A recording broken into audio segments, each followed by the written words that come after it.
കുളവള്ളിയിലെ ബാക്കിയുള്ള വിശേഷങ്ങളാണ്.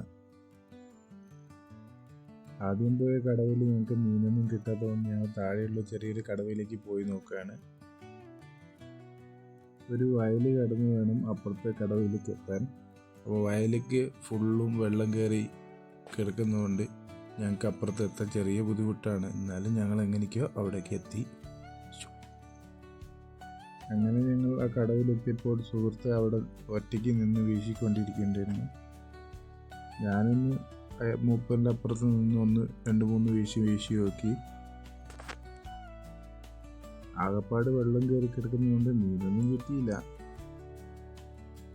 എന്നാലും അയാൾ വീശുന്നത് ഞങ്ങൾ കുറച്ചു നേരം നോക്കി അവിടെ നിന്നു.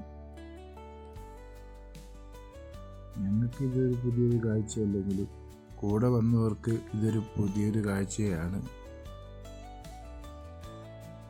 അപ്പോഴേക്ക് മഴയൊക്കെ പെയ്യാൻ തുടങ്ങി. പിന്നെ ഞങ്ങൾ വലയൊക്കെ എടുത്ത് മടക്കി വെച്ച് വേഗം തന്നെ തിരിച്ചു.